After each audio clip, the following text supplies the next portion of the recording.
बिस्मिल्लाहिर्रहमानिर्रहीम। अस्सलाम वालेकुम। मैं उसामा गाजी आप लोगों की खिदमत में हाजिर हूँ। नाजरीन, पंजाब में इंतकाल इक़्तिदार का सिलसिला शुरू हो गया है। आज पंजाब असम्बली का इजलास हुआ जिसमें मुख्तलिफ अरकान ने हलफ लिया जो मुख्तलिफ सियासी पार्टियों से ताल्लुक़ रखते हैं। पाकिस्तान मुस्लिम लीग नून ने मरीम नवाज़ को वज़ारत आला का उम्मीदवार नामज़द कर दिया है और उन्होंने भी आज के इजलास में हलफ लिया। लेकिन पाकिस्तान तहरीक इंसाफ की जानिब से मियाँ असलम इकबाल साहब को उम्मीदवार नामज़द किया गया है और वो आज असम्बली इजलास में शरीक नहीं हुए। उन्होंने हलफ नहीं लिया। इजलास से कबल असम्बली के बाहर प्रेजेंट वैन्स खड़ी थी, पुलिस थी, एक खौफ की फिजा थी और शायद यही वजह है कि मियाँ असलम इकबाल साहब वहाँ पर नहीं आए। वो गिरफ्तारी की डर की वजह से उन्होंने इजलास में शिरकत नहीं की। लेकिन मेरा ख्याल है कि मियाँ असलम इकबाल साहब को इजलास में शिरकत करनी चाहिए थी, उनको आना चाहिए था। अगर वो गिरफ्तार हो जाते तो फिर वो बाद में देखा जाता, फिर उसके हवाले से बात भी होती।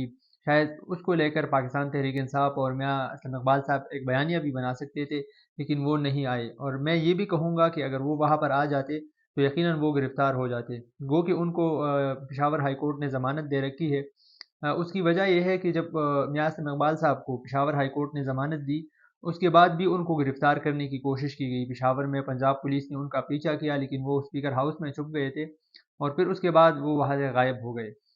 तो मेरा ख़्याल है कि उनको गिरफ़्तार किया जाता, लेकिन फिर भी उनको आना चाहिए था। वो गिरफ़्तार हो जाते तो फिर ये पुलिस और अदालत के माबैन एक मामला हो जाता। वो ये कह सकते थे कि अदालत की हुक्म अदूली की गई है। वो अदालत की गारंटी लेकर आए थे कि उनको गिरफ़्तार नहीं किया जाएगा।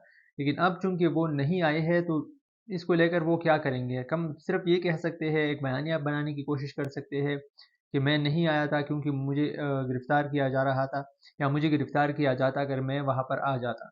लेकिन अगर वो आ जाते और फिर उनको गिरफ़्तार किया जाता तो इससे ना सिर्फ़ ये कि वो एक मौसर बयानिया भी बना सकते थे, बल्कि साथ ही साथ वो अदालत में भी जा सकते थे, अदालत का दरवाज़ा भी खटखटा सकते थे।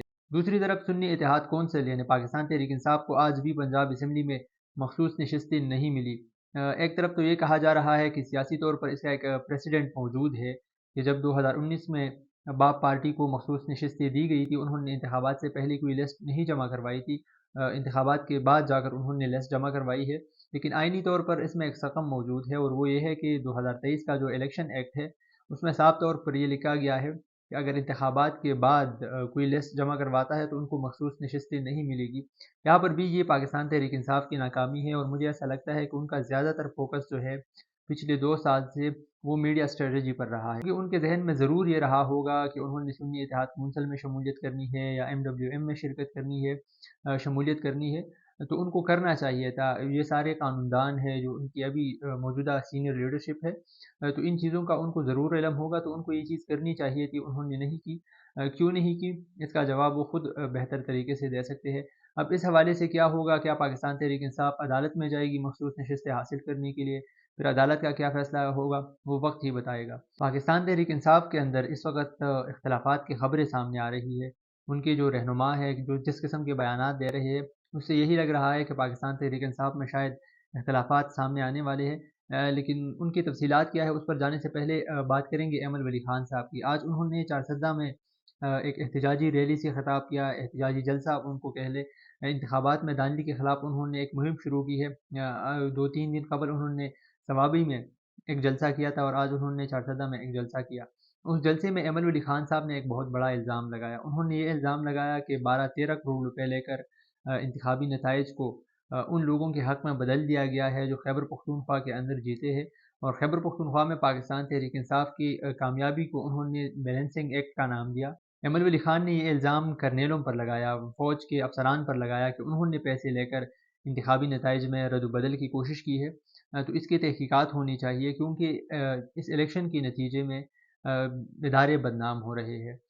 जो पाकिस्तान की सालमियत की और पाकिस्तान के तहफ़्फ़ुज़ के ज़ामिन इदारे हैं, वो बदनाम हो रहे हैं। तो इन सारे इल्ज़ामात की तहकीकात होनी चाहिए। इल्ज़ामात को इल्ज़ामात बराए इल्ज़ामात के तौर पर नहीं देखना चाहिए, बल्कि इन सारी चीज़ों की तहकीकात होनी चाहिए। और अब मैं समझता हूँ कि एक जामे GIT तश्कील दे देनी चाहिए हुकूमत को, आज पाकिस्तान की अदलिया को, ताकि वो इन सारे इल्ज़ामात की तहकीकात करे, इलेक्शन में जो बेकायदगियाँ हुई है उनकी भी तहकीकात करे। अब आते हैं पाकिस्तान तहरीक इंसाफ के अंदरूनी मामलात की तरफ।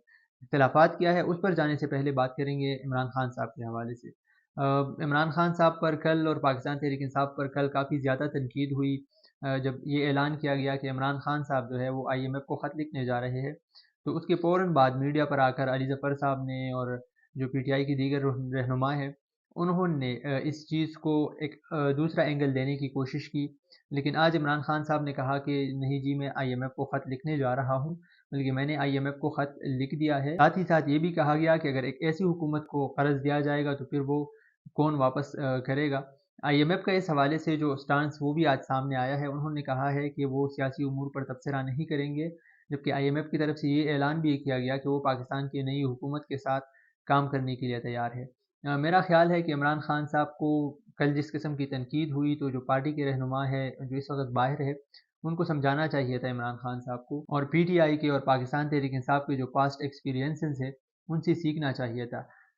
آپ کو یاد ہوگا کہ عمران خان صاحب نے حکومت میں آنے سے پہلے یہ اعلان کیا تھا کہ وہ مر جائیں گے لیکن آئی ایم ایف سے قرض نہیں لیں گے، اور پھر انہوں نے آئی ایم ایف سے قرض لیا، وہ آئی ایم ایف پروگرام میں چلے گئے، جس کا بعد میں انہوں نے اعتراف بھی کیا کہ آئی ایم ایف پروگرام میں نہ جانا ان کی غلطی تھی اور اس کا پاکستان کو نقصان ہوا۔ تو ایک مرتبہ پھر یہ جو کوشش ہو رہی ہے پاکستان تحریک انصاف کی طرف سے کہ آئی ایم ایف پروگرام کو روکا جائے یا اس کو کسی دوسری چیز کے ساتھ مشروط کیا جائے، اس میں تاخیر ہو، تو اس سے پاکستان کا نقصان ہوگا، اور اس بات کا بخوبی اندازہ ہے عمران خان صاحب کو۔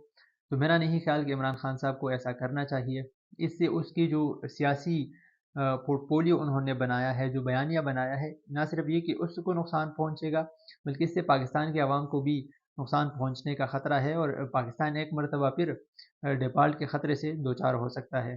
آخر میں اب بات کریں گے پاکستان تحریک انصاف کی اندر میں کیوں کہہ رہا ہوں کہ اختلافات ابھر کر سامنے آنے والے ہیں۔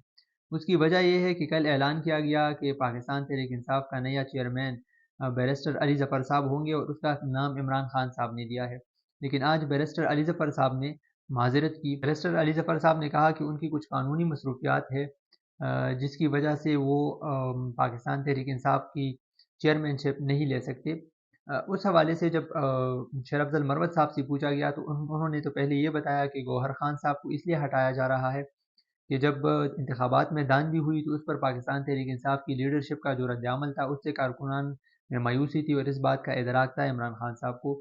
اسی وجہ سے عمران خان صاحب نے بیرسٹر گوہر خان صاحب کی جگہ بیرسٹر علی ظفر صاحب کو چیئرمین تعینات کرنے کا فیصلہ کیا، لیکن اب چونکہ بیرسٹر علی ظفر صاحب نے معذرت کی ہے تو اس حوالے سے شیر افضل مروت صاحب نے کہا کہ کل شام تک تو وہ مبارکبادیں موصول کر رہے تھے، پتہ نہیں آج کیا ہوا کہ وہ انہوں نے معذرت کی ہے، اور اب شاید ایسا لگ رہا ہے کہ ان کی جو خدمات ہے وہ اس پوزیشن کے لیے دستیاب نہیں ہوں گے۔ شاید یہ دبے الفاظ میں کچھ کہنے کی کوشش کی گئی ہے۔ آپ سب لوگ اپنی سوچ کے گھوڑے جو ہے وہ دوڑائے اور سمجھنے کی کوشش کریں کہ افضل مروت صاحب نے کس طرف اشارہ کیا ہے۔ یہی پر یہ ولاگ ختم کرتے ہیں، اگلی ولاگ میں ملاقات کریں گے، تب تک کے لیے اجازت دیجیے، اللہ حافظ۔